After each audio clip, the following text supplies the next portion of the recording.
আমরা data dynamically পাঠাতে চাই Facebook এর কাছে। কিসের জন্য? ভিউ কনটেন্ট ইভেন্টের জন্য। তাহলে আমাদেরকে বুঝতে হবে এই ডাটা আসছে কোথা থেকে বা কোন ফরম্যাটে আসছে এবং সেইজন্য আমাদের প্রয়োজন ডেটা লেয়ারের কনসেপ্টটা ভালো করে বোঝা। তো চলেন তাহলে ডেটা লেয়ারের কনসেপ্টের ব্যাপারে একটু ভালো মতো আইডিয়া নিই। খেয়াল করে দেখেন, এটা হচ্ছে আমাদের ওয়েব কন্টেইনার। তো এই ওয়েব কন্টেইনারে আমরা ভিউ কনটেন্ট ইভেন্ট সেটআপ করেছিলাম কোনো রকম ডাইনামিক ডাটা ছাড়া। এখন যদি আমরা প্রিভিউ দেই, আমার ডোমেইনটা কানেক্ট করলাম, তাহলে প্রিভিউ মোডে আসলো এবং আমরা যদি ট্যাগ অ্যাসিস্ট্যান্টে যাই এবং এখানে কন্টিনিউ দেই, তাহলে খেয়াল করে দেখবেন যখনই আমরা কোনো একটা প্রোডাক্টে ক্লিক করছি, আমাদের পূর্বের লেশন অনুযায়ী এখানে আমাদের ভিউ কনটেন্ট ফায়ার হওয়ার কথা। আমরা একটু দেখি ভিউ কনটেন্ট ফায়ার হয়েছে কিনা। ফেসবুক মেটাপিক্সেল হেল্পারে যদি যাই, তাহলে দেখতে পারবো যে আমাদের ভিউ কনটেন্ট ইভেন্টটা ফায়ার হয়েছে। তো এই যে আমি ক্লিক করলাম আর ইভেন্টটা ফায়ার হলো, ফায়ার হওয়ার সাথে, সাথে কি ঘটলো? আমরা যদি ট্যাগ অ্যাসিস্ট্যান্ট এর ভিতরে যাই তাহলে দেখতে পারবো যে এই যে আমাদের ইভেন্টটা এখানে আসছে ভিউ আইটেম নামে। তো আমরা যদি এখানে ক্লিক করি তাহলে দেখব যে এটির মধ্যে ডেটা লেয়ার নামে একটা জায়গা আছে। এখানে যদি আমরা চাপ দেই তাহলে দেখব যে আমাদের এখানে ডেটাগুলো আছে। এই যে এই ফরম্যাটটা, এটাই হচ্ছে আমাদের ডেটা লেয়ার। তো এই ডেটা লেয়ার আসছে কোথা থেকে? আমি যদি কমার্সের একটা প্রোডাক্টে ক্লিক করি তাহলে এই ডেটাটা আসছে কোথা থেকে? নিশ্চয়ই আমার ওয়েবসাইট থেকে আসছে। কারণ আমি আমার ওয়েবসাইটে ক্লিক করতেছি। তাহলে ওয়েবসাইটের ব্যাকএন্ড থেকে এই ডেটাটা আসছে। তো চলেন তাহলে দেখি ওয়েবসাইটের ব্যাকএন্ডে কোথায় এটার কনফিগারেশন সেট করা আছে। চলে যাই আমাদের ওয়ার্ডপ্রেস ড্যাশবোর্ডে। এটাকে এখানে রাখি। দেখেন ওয়ার্ডপ্রেস ড্যাশবোর্ডে আমরা ইনস্টল করেছিলাম একটা প্লাগইন যেটার নাম হচ্ছে GTM কিট। তো এই যে GTM কিটের ভেতরে আছে সেটআপ অপশন। এই সেটআপ অপশনের নিচে দেখবেন যে ইভেন্ট অ্যান্ড ডেটা লেয়ার আছে। এখানে যদি আমরা চাপ দেই তাহলে দেখতে পারবো যে পোস্ট ডেটা সেটিং। এই জায়গাতে যেসব এন্টিটির জন্য আমাদের ডেটা লেয়ার এনেবল করা আছে সেগুলো আমরা দেখতে পারবো বা আমরা ডিসেবল করতে পারবো। ফর এক্সাম্পল দেখেন যে এখানে পেজের জন্য ডেটা লেয়ার এনেবল করা আছে। প্রোডাক্টের জন্য করা আছে, ক্যাটেগরির জন্য করা আছে। দেখেন প্রোডাক্টের জন্য করা আছে বলেই কিন্তু আমরা ওই যে একটা প্রোডাক্টে ক্লিক করলাম আর আমরা ডেটাগুলো পেয়ে গেলাম ডেটা লেয়ারের ভিতরে। তাহলে আমরা দেখতে পাচ্ছি যে আমাদের ডেটা লেয়ারটা এই জায়গা থেকে এনেবল করা আছে। তো এইখানে আমাদের আর কোনো কাজ নাই। এটাকে আমরা মিনিমাইজ করে দিতে পারি। তারপরে চলে যাই আমাদের ট্যাগ অ্যাসিস্ট্যান্টে। এখন খেয়াল করেন যে এটা হচ্ছে আমাদের ডেটা লেয়ার। এই স্ট্রাকচারটা আমাদেরকে ভালো মতো বুঝতে হবে। তাছাড়া আমরা এটা নিয়ে কাজ করতে পারবো না। আমরা এই ডেটাগুলো ডাইনামিক্যালি পিক করতে পারবো না। তাহলে এটার ব্যাপারে একটা ভালো আইডিয়া নেয়া যাক।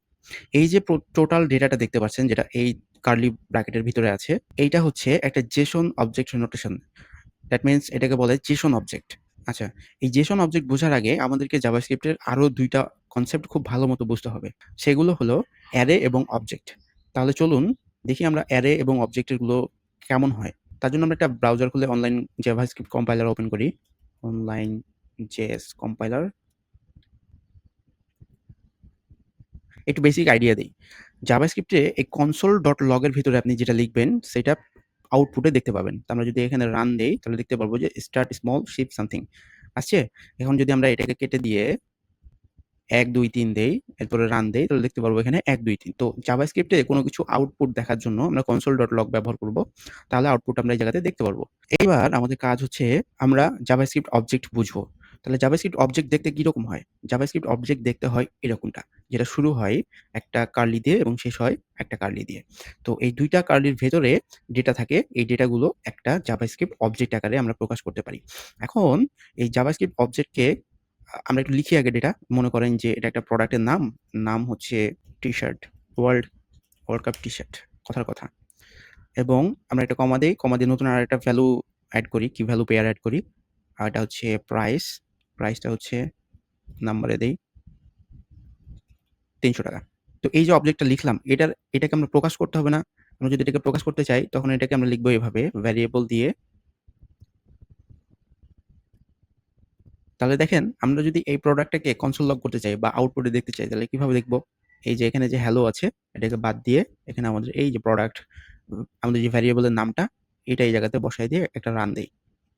দেখেন আমরা দেখতে পাচ্ছি এটা একটা অবজেক্ট ওপেন হয়েছে। কিন্তু এইটা তো এইভাবে দেখব না। আমি চাই যে শুধুমাত্র নামটুকু দেখব। নামটুকুর জন্য কি করব? জাভাস্ক্রিপ্টে যখন আপনি অবজেক্টের ভিতরে কোনো এন্টিটিকে ধরবেন সেটার জন্য আপনাকে ডট নোটেশন ইউজ করতে হবে। ডট কোন এন্টিটি ধরতে চাই? নেম। তাহলে নেমকে এখানে বসায় দেই। এবার যদি আমরা রান দেই তাহলে দেখব যে আমাদের এই ওয়ার্ল্ড কাপ টি-শার্টটা আসছে। বুঝে আসছে?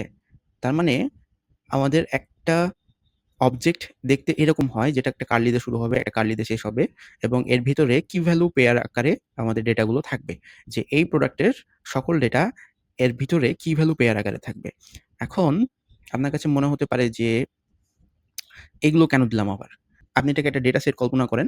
এই সকল ডেটা সেট এই একটা ভেরিয়েবলের ভিতরে অ্যাসাইন করে দিলাম। বলেই তো আমরা এই শুধুমাত্র প্রোডাক্ট ওর নামটাকে, ওর প্রতিনিধি যে ভ্যারিয়েবল আছে সেটাকে কনসোল লগ করলাম আর টোটাল অবজেক্টটা পেয়ে যাচ্ছি, তাই না? কিন্তু যদি আমার প্রয়োজন হয় যে আমার অবজেক্টস লাগবে না, আমার অবজেক্টের একটা প্রপার্টি লাগবে। এগুলোকে বলে কি? প্রপার্টি। আর এগুলো হচ্ছে ভ্যালু। এই প্রপার্টিটার প্রয়োজন। আমরা যদি প্রোডাক্ট ডট নেম করি তাহলে আমরা পাচ্ছি অবজেক্টের নামটা বা এই প্রোডাক্টের নামটা। আবার যদি এটার প্রাইস নিতে চাই তাহলে এই জায়গাতে দিব প্রাইস। Sorry, PRIC, price. এবার যদি রান দেই এবার পাবো তার প্রাইসটা। আমরা যদি এখানে আরো ডেটা এড করি, মনে করেন এখানে এটা সাইজ। যেহেতু এটা আমাদের একটা টি-শার্ট, আমরা এখানে সাইজ এড করতে পারি, মনে করেন এক্সেল। তাহলে এবার যদি আমি চাই সাইজটা দেখতে এবং রান দেই তাহলে দেখতে পারবো যে আমার প্রোডাক্টের সাইজ এইটা। এবার যদি আমরা একটু পেছনে যাই, খেয়াল করেন তো এটা তো আমাদের একটা জাভাস্ক্রিপ্ট অবজেক্ট, তাই না? অবজেক্ট, জাভাস্ক্রিপ্ট অবজেক্ট নোটেশন মানে জেসন। খেয়াল করবেন যে আমরা এখানে অবজেক্টকে একটা ভ্যারিয়েবলের অ্যাসাইন করে দিয়েছি, তাই না? তাহলে নতুন একটা ভ্যারিয়েবল নিয়ে ওটাকে অ্যাসাইন করে খুঁজে বের করতে চেষ্টা করি কি অবস্থা। আপনার কাছে কনফিউজড হইতে পারেন যে ওইখানে তো আর এগুলো দেওয়া নাই। হ্যাঁ, ওইখানে এটা দেওয়া নাই। জেসন ফাইলে এটা দেওয়া থাকবে না। যেহেতু আমরা জাভাস্ক্রিপ্ট দিয়ে এইটা বোঝার চেষ্টা করছি, যার কারণে আমাদেরকে এটা দিতে হচ্ছে। আদারওয়াইজ হয়তো আমি আপনাকে বুঝাতে পারব না বা এগুলো ধরতে পারব না। তো তাহলে চলেন আমরা একটু দেখি এখানে। এই পুরোটাকে কপি করে নিয়ে আসি। কপি করে নিয়ে এসে এই জায়গাতে রাখলাম। খেয়াল করেন তো এটা শুরু হয়েছে কি দিয়ে? কার্লি দিয়ে। তো কার্লি দিয়ে যদি শুরু হয়, এটাকে আমরা অবজেক্ট হিসেবে কল্পনা করতে পারি। অ্যাকচুয়ালি অবজেক্ট এটা। তাহলে আমরা যদি এখানে আরেকটা ভ্যারিয়েবল ধরে এর নাম দিয়ে দেই ডেটা লেয়ার। এরপরে অ্যাসাইন করে দিলাম। তার মানে এই পুরো অবজেক্টটাকে ডেটা লেয়ার নামক একটা ভ্যারিয়েবলের ভিতরে আমরা অ্যাসাইন করে দিলাম। তাহলে আমরা যদি এই ডেটা লেয়ারকে কনসোল লগ করি তাহলে কি পাবো বলেন তো? এখানে যাই, এটা তুলে দিয়ে কনসোল লগ করি ডেটা লেয়ার। রান দেই। খেয়াল করেন পুরো ডেটা পাচ্ছি আমরা। এখন আমার কাছে বলেন তো যে আপনি যদি এই শুধুমাত্র প্রোডাক্ট টাইপটা বের করতে চান তাহলে কি করবেন এখানে? আমরা অবজেক্টের ভিতরে ডিপ ডাইভ করব কিভাবে? অবজেক্টের ভিতরে কোনো একটা এন্টিটি ধরবো কিভাবে? ডট নোটেশন দিয়ে। তাহলে ডট দেই, ডট দেওয়ার পরে এই যে প্রোডাক্ট টাইপ আমরা ধরতে চাই বা বের করতে চাই সেখানে দিয়ে দিব প্রোডাক্ট টাইপ। এবার রান দেই। দেখেন তো এক্সটার্নাল প্রোডাক্ট টাইপ আছে? আছে। তারপরে আমরা যদি চাই যে এটার ইভেন্ট নামটা ধরবো তাহলে কি করব? এটার ভিতরে এই যে ইভেন্ট, প্রথমত ডেটা লেয়ার দিয়েছি। এরপরে কাকে ধরবো? ইভেন্টকে। তাহলে এই ইভেন্ট এখানে বসায় দেই। ডট নোটেশন দিয়ে রান দিলাম। দেখেন তো ইভেন্টের নাম আসছে? আসছে। এবার যদি এই ই-কমার্সকে ধরি তাহলে কি হবে? দেখি ই-কমার্সকে ধরি। ই-কমার্সকে দিলাম, রান দিলাম। আসছে? দেখেন ই-কমার্সের ভিতরে ই এই যে আমরা ই-কমার্সকে ধরলাম, এই ই-কমার্স নিজেও কিন্তু একটা অবজেক্ট। এখন আমাদের প্রয়োজন যে ই-কমার্সের ভিতরে ঢুকে আইটেমসকে ধরে আইটেমসের ভিতরে এই ডেটাগুলোকে ধরা। এটা হচ্ছে আমাদের আল্টিমেট গোল। সেই ক্ষেত্রে দেখেন যে ই-কমার্স অবজেক্ট বুঝলাম। ই-কমার্স অবজেক্টের ভিতরে যাই তো, তাহলে আইটেমকে ধরি। ই-কমার্সের ভিতরে আইটেমকে ধরার জন্য আমাদেরকে আরেকটা ডট দিব। কারণ অবজেক্টের ভিতরে ডিপ ডাইভ করতে আমাদের ডট নোটেশন প্রয়োজন হয়। এখানে আমরা আইটেমসকে দিব। এবার যদি রান দিয়ে দেখি তো, দেখেন শুধু আইটেমটা পাওয়া গেছে।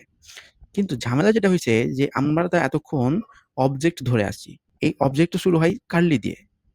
এটা শুরুও হইছে কার্লি দিয়ে। কিন্তু কথা হচ্ছে এটার বাইরে একটা র‍্যাপার আছে যেটা তো 3rd ব্র্যাকেট দিয়ে শুরু হয়েছে।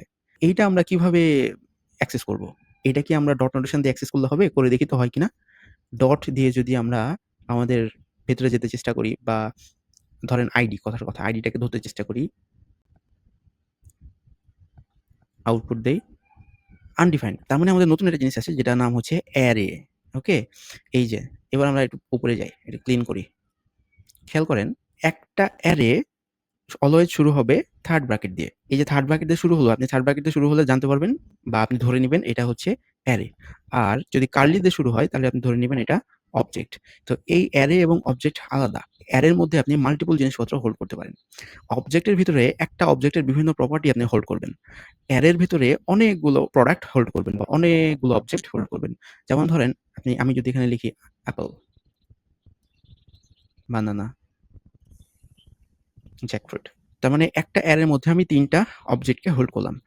এখন এটার একটা নাম দেই, এটাকে ভ্যারিয়েবল অ্যাসাইন করে দেই যাতে করে আমাদের যেভাবে আমরা এই ডেটা লেয়ারের বিভিন্ন ভিতরের জিনিস ধরে, ধরে দেখাচ্ছি ওইভাবে দেখাতে পারি। একটা ভ্যারিয়েবল অ্যাসাইন করি var fruits। ফ্রুটস নামে একটা ভ্যারিয়েবলের ভিতরে অ্যাসাইন করলাম। আমরা শিখব কিভাবে ফ্রুটের ভিতরে বিভিন্ন জিনিসপত্র ধরতে হয়। যদি এই ছোটটা ধরতে পারি, তাহলে এই বড়টাও ধরতে পারবো। ওকে? তাহলে চলেন আমরা একটু দেখি। এটাকে একটু অফ করে দেই। কমেন্ট করে দিলাম। কমেন্ট করলে এটা আর এক্সিকিউট হবে না এখানে। আর কনসোল লগ করব আমাদের ফ্রুটসকে। এই ফ্রুটসকে ধরে কনসোল লগের ভিতরে দিয়ে দেই। দিয়ে যদি আমরা রান দেই, তাহলে দেখেন আমাদের পুরো অ্যারেটা এখানে আসছে। তাই কি না? এখন আমরা চাই যে এই ফ্রুটস এর ভিতরে শুধুমাত্র ব্যানানাকে ধরতে। তাহলে কি করতে হবে? মনে রাখবেন অ্যারের ইনডেক্স শুরু হয় 0 থেকে। তাহলে 0, 1, 2 এখন বলেন তো যদি আমরা ব্যানানা ধরতে চাই তাহলে আমাদেরকে ইনডেক্স কত দিতে হবে? আমাদেরকে ইনডেক্স দিতে হবে 1। আর একটা বিষয় এখানে ইম্পোর্টেন্ট, যখন আমরা কোনো একটা অবজেক্টের ভিতরের কোনো একটা এন্টিটিকে ধরছিলাম তখন ডট নোটেশন দিয়ে ধরছিলাম, তাই কি না? এইভাবে ডটস দিয়ে ধরতাম। কিন্তু যখন আমরা অ্যারের ভিতরে কোনো কিছু ধরবো তখন আমরা ডট না, আমরা থার্ড ব্র্যাকেট দিয়েই ধরবো। ওকে? তো থার্ড ব্র্যাকেটের ভিতরে তার ইনডেক্সটা বলে দিব। তাহলে এই জায়গাতে আমরা ধরতে চাই বানানা, বানানার ইনডেক্স হচ্ছে 1। এবার যদি দেই রান, দেখেন বানানা পাইছে? পেয়ে গেছে। এখন যদি মনে হয় যে তাহলে জ্যাকফ্রুট ধরবো, বলেন কি হবে? ইনডেক্স 0, 1, 2 তাহলে এবার যদি আমাদের 2 দেই এবং রান দেই, জ্যাকফ্রুট। আচ্ছা। এবার যদি আমরা এখানে আরো কয়টা ফলের নাম এড করি, মনে করেন এবার বলেন তো যদি আমরা অরেঞ্জকে ধরতে চাই আমাদের ইনডেক্স কত হবে? 0, 1, 2, 3, 4 তাহলে আমাদেরকে দিতে হবে 4 রান দেই, পেয়েছে? পারফেক্ট। তাহলে আমাদের লেসন হচ্ছে যে অ্যারে দেখতে এইরকম সাইজের হয়। মানে তার চেহারাটা এরকম হয় যেটা শুরু হয় একটা থার্ড ব্র্যাকেট দিয়ে, শেষ হয় একটা থার্ড ব্র্যাকেট দিয়ে। এবং অ্যারের ভেতরে আমরা বিভিন্ন এলিমেন্টকে ধরতে পারি এই থার্ড ব্র্যাকেটের ভিতরে তার যে ইনডেক্স আছে ওই ইনডেক্স নাম্বারটা দিয়ে। এটা আমাদের লার্নিংস এখনো পর্যন্ত। এবার যদি আমরা আমাদের পূর্বের জায়গাতে ব্যাক যাই, নিচে আসি, খেয়াল করেন এটা যদি আমরা ওপেন করি আবার, এই কমার্সের ভিতরে আইটেমস। আমরা খেয়াল করছি কি দেখেন তো, এই যে আইটেমস, আইটেমসটা শুরু হয়েছে কি দিয়ে? এই ই-কমার্স শুরু হয়েছে একটা অবজেক্ট আকারে। কারণ আমরা দেখতে পাচ্ছি এখানে থার্ড ব্র্যাকেট আছে। কিন্তু এর ভেতরে যে আইটেমস আছে, এই আইটেমস কিন্তু অবজেক্ট আকারে শুরু হয় নাই। এই আইটেমস শুরু হয়েছে একটা থার্ড ব্র্যাকেট দিয়ে। দ্যাট মিনস এটা একটা অ্যারে। তো অ্যারের ভেতরে যখন আমরা কোনো একটা এন্টিটিকে আমরা ধরবো, তখন আমাদেরকে ধরতে হবে কিভাবে? আপনাদের সুবিধার্থে আবার আমরা ১ম থেকে ধরি। কেমন? দেখেন কনসোল ডট লগ এ কিছুই নাই। প্রথমত এই ডেটা লেয়ারকে ধরবো। এই ডেটা লেয়ারকে ধরলাম। রান দিলাম। রান দেওয়ার পর পুরো ডেটা লেয়ারের ডেটাটা পাচ্ছি। এখন আমাদের আল্টিমেট গোল হচ্ছে এই ভিতরের প্রপার্টি গুলোকে ধরা, তাই না?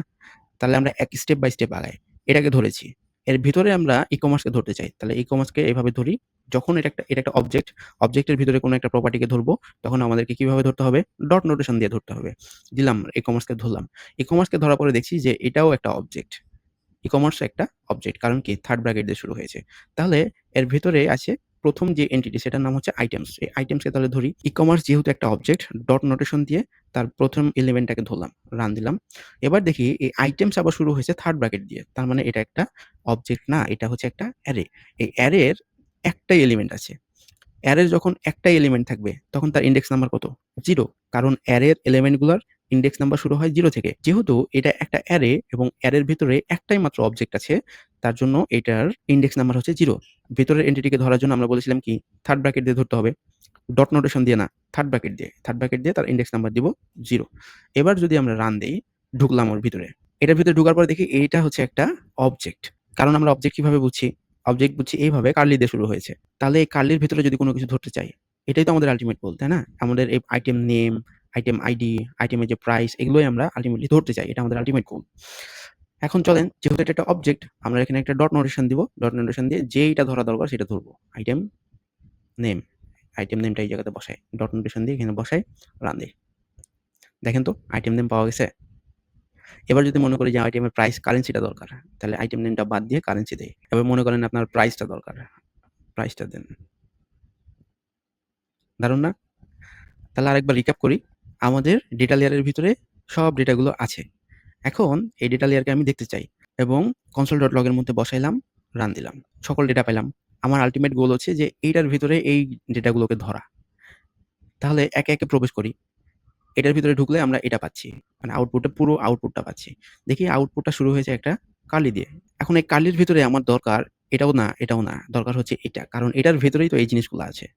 এই ই-কমার্সটাকে তাহলে আমরা ডট নোটেশন দিয়ে ধরি। ধরলাম। রান দিলাম।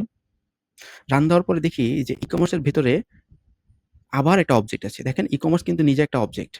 তার ভিতরে একটা অবজেক্ট আছে। এই অবজেক্ট শুরু হইছে। এই অবজেক্টের ভিতরে যদি কোনো কিছু ধরি আমরা, তাহলে ডট নোটেশন দিয়ে ধরবো। এই অবজেক্টের ভিতরে যে ১ম এন্টিটি সেটার নাম হচ্ছে আইটেমস। তাহলে আইটেমসকে ধরি এবার। আইটেমসকে ধরলাম। রান দেই। আইটেমসকে ধরে দেখা যাচ্ছে এই আইটেমস কিন্তু অবজেক্ট না।